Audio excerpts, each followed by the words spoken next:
आरक्षणाच्या लढ्यात luxury defender car, जरांगेची नाही मग गाडी कुणाची? 1.5 कोटींचं कर्ज घेऊन जरांगेंवर एवढी मेहरबानी का? आरक्षणासाठी लढणारे मनोज जरांगे पाटील राज्यभर सभा घेत आहेत, सरकारवर हल्लाबोल करतायत आणि आता त्यांच्या दौऱ्या इतकी चर्चा सुरू झाली आहे ती त्यांच्या गाडीची.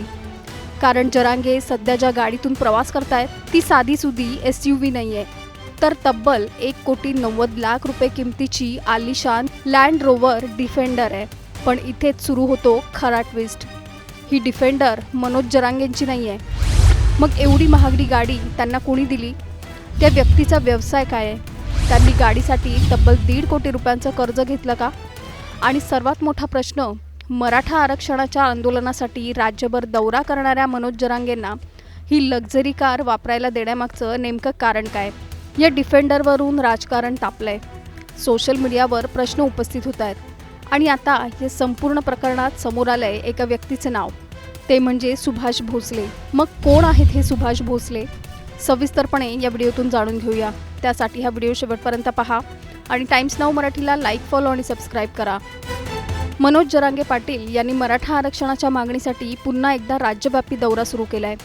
29 ऑगस्टच्या निर्णायक उपोषणाच्या पार्श्वभूमीवर ते विविध भागांमध्ये सभा घेत आहेत, कार्यकर्त्यांशी संवाद साधतायत आणि सरकारवर दबाव वाढवतायत. या दौऱ्यात जरांगेंच्या भाषणाची चर्चा आहे, त्यांच्या सभांची चर्चा आहे, राजकीय आरोप प्रत्यारोपांची चर्चा आहे. पण या सगळ्यामध्ये आता आणखी एक गोष्ट चर्चेचा विषय बनली आहे, ती म्हणजे मनोज जरांगे प्रवास करत असलेली पांढऱ्या रंगाची आलिशान लँड रोवर डिफेंडर.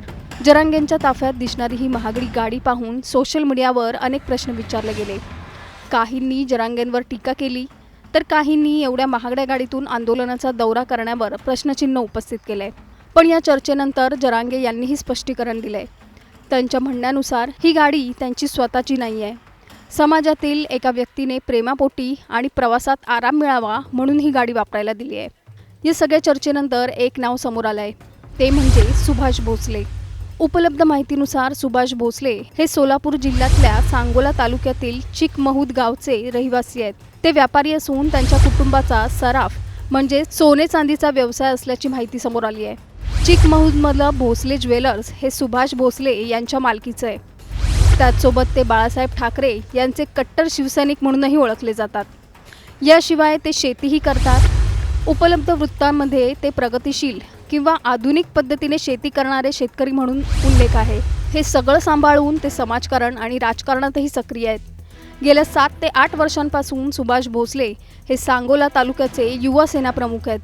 पुढे शिवसेनेत फूट पडल्यानंतर त्यांनी ठाकरेंची साथ देत बाळासाहेबांचे कट्टर शिवसैनिक असल्याचं दाखवून दिलंय. त्याचसोबत त्यांनी मनोज जरांगेंप्रमाणे सांगोल्यातील ऊस उत्पादक शेतकऱ्यांसाठी उपोषण करत प्रश्न मार्गी लावले आहेत. आमदार रोहित पवार यांनी पंढरपूरमध्ये केलेल्या आंदोलनात त्यांचा सक्रिय सहभाग होता. समाजकारण आणि राजकारणात सक्रिय असलेले सुभाष भोसले जरांगेंना डिफेंडर दिल्यानंतर जास्त चर्चेत आले. पण प्रश्न असा आहे की सराफ व्यवसाय आणि शेती करणाऱ्या सुभाष भोसले यांनी मनोज जरांगेंसाठी एवढी महागडी डिफेंडर वापरायला का दिली? यावर स्वतः भोसले यांच्या म्हणण्यानुसार मनोज जरांगे यांनी मराठा आरक्षणाच्या आंदोलनात अनेकदा उपोषणं केली, दौरे केले आणि त्याचा परिणाम त्यांच्या प्रकृतीवर झाला. पश्चिम महाराष्ट्राच्या दौऱ्यात त्यांना प्रवासाचा त्रास कमी व्हावा आणि आरामात प्रवास करता यावा या उद्देशाने आपण ही गाडी वापरासाठी दिल्याचं त्यांनी म्हटलंय. म्हणजेच ही डिफेंडर मनोज जरांगेंच्या मालकीची असल्याचा दावा करण्यात आलेला नाही. उलट सुभाष भोसले यांनी ती स्वतःच्या मालकीची गाडी असल्याचं आणि जरांगेंना केवळ वापरण्यासाठी दिल्याचं सांगितलंय. उपलब्ध माहितीनुसार ही गाडी पांढऱ्या रंगाची नवीन लँड रोवर डिफेंडर आहे. आणि आता येतो या प्रकरणातील सर्वात चर्चेचा मुद्दा. सुभाष भोसले यांच्या म्हणण्यानुसार या डिफेंडरची किंमत सुमारे 1,90,00,000 रुपये आहे. तसंच ही गाडी खरेदी करण्यासाठी त्यांनी सुमारे 1,50,00,000 रुपयांचं कर्ज घेतल्याचं सांगितलंय. याच कारणामुळे सोशल मीडियावर या गाडीची चर्चा आणखी वाढली आहे. कारण एकीकडे मराठा आरक्षणासाठी आंदोलन सुरू आहे, सरकारविरोधात संघर्ष सुरू आहे आणि दुसरीकडे या आंदोलनाच्या प्रमुख चेहऱ्यांपैकी एक असलेले मनोज जरांगे तब्बल कोट्यवधींच्या आलिशान गाडीतून दौरा करताना दिसत आहेत. यावर टीकाकारांनी प्रश्न उपस्थित केले. पण दुसऱ्या बाजूला समर्थकांचा युक्तिवाद वेगळा आहे. त्यांच्या मते गाडी जरांगेंनी स्वतः खरेदी केलेली नाही, ती एका समर्थकाने किंवा समाज बांधवाने वापरासाठी दिली आहे. त्यामुळे गाडीच्या किमतीवरून आंदोलन किंवा जरांगेंच्या भूमिकेचं मूल्यमापन करणं योग्य आहे का, असा सवालही समर्थकांकडून उपस्थित केला जातोय. उपलब्ध वृत्तानुसार सुभाष भोसले यांनी ही गाडी जरांगेंना वापरायला देण्याची इच्छा व्यक्त केली. तेव्हा सुरुवातीला मनोज जरांगे यांनी या आलिशान गाडीत बसण्यास नकार दिल्याचं सांगितलं जातं. मात्र भोसले यांनी आग्रह केल्यानंतर जरांगे यांनी ही गाडी पश्चिम महाराष्ट्राच्या दौऱ्यासाठी वापरण्यास सुरुवात केली. भोसले यांचं म्हणणं आहे की या गाडीमध्ये असलेल्या सुविधा आणि आरामदायी प्रवासामुळे जरांगेंना दौऱ्यात कमी त्रास व्हावा अशी त्यांची भावना आहे. इतकंच नाही तर उपलब्ध वृत्तानुसार भोसले यांनी मनोज जरांगेंबद्दल आपली भावनिक निष्ठाही व्यक्त केली आहे. मराठा समाजासाठी काम करणाऱ्या जरांगेंना मोठा मान देत असल्याचं त्यांचं म्हणणं आहे. वृत्तानुसार पंढरपूरजवळील सरकोली येथे झालेल्या सभेनंतर ही डिफेंडर मनोज जरांगेंना पश्चिम महाराष्ट्राच्या दौऱ्यासाठी वापरायला देण्यात आली. त्यानंतर जरांगे यांचा प्रवास या गाडीतून सुरू झाला आणि सोशल मीडियावर फोटो व्हिडिओ व्हायरल होताच चर्चेला उधाण आलं. जरांगे यांच्यासोबतचा मोठा वाहनांचा ताफा यापूर्वीही चर्चेचा विषय ठरला होता. आता मात्र या डिफेंडरमुळे चर्चेला आणखी वेगळं वळण मिळालंय.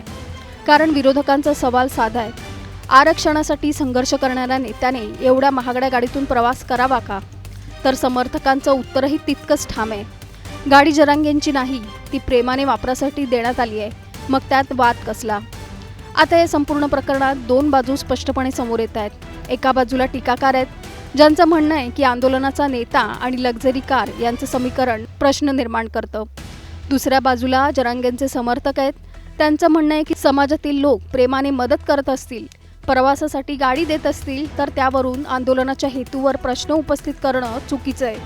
मनोज जरांगे यांनीही टीकाकारांना प्रत्युत्तर देताना समाजातील लोक आपल्याला प्रेमाने गाड्या वापरायला देतात आणि त्यात गैर काही नसल्याची भूमिका मांडली आहे. तर आता सर्वात मोठा प्रश्न, मराठा आरक्षणासाठी संघर्ष करणाऱ्या मनोज जरांगेंनी सुमारे 1,90,00,000 डिफेंडर वापरणं योग्य आहे का?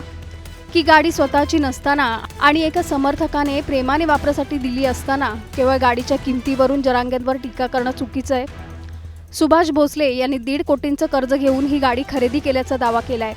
ती गाडी जरांगेंच्या वापरासाठी दिली आहे आणि आता त्याच डिफेंडरवरून महाराष्ट्रात नवा राजकीय आणि सामाजिक वाद पेटलाय. तुमच्या मते कोण बरोबर? लक्झरी कारमधून आंदोलनाचा दौरा हा मुद्दा आहे की आंदोलनामागची भूमिका महत्त्वाची आहे?